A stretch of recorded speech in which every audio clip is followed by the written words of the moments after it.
Ассалаумағалейкум қазақ халқы. Егер сіздерде мынандай божественный Range Rover болса, оны сіздер күнде ремонттаудан жалықпауларыңыз керек. Сондықтан мынандай лайфхак бар. Катушка істемей қалса қалай тексеру керек екен. Егер бір басын минусқа жалғадым, энергия жалғаса болады любой жерге.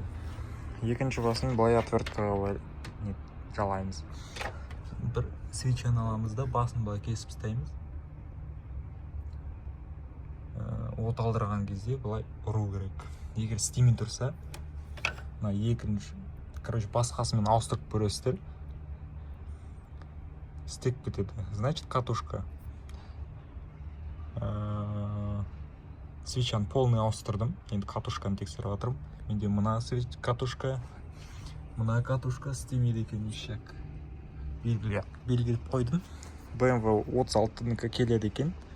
Келе ма, келмей ма, точно білмеймін, комментарийға жазып жіберем. Енді мынаны былай қойып қоямыз. Бұны вентиляторға кіріп кетпесін, байқаңдар. Аламыз да от алдырып жібереміз.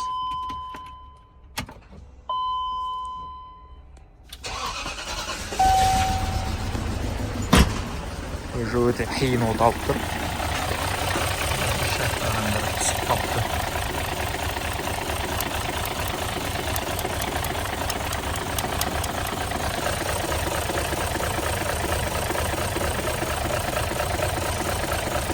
Короче, енді мына екінші жолын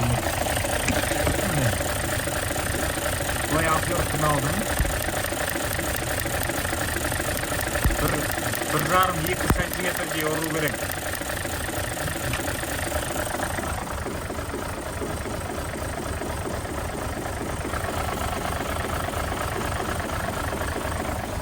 Жүгіріп барып өшіре саламыз. Аяқты ештеңені замыкай кіріп қалмасын. Өстіп тексеріп алса болады катушканы. Біздің Range Rover.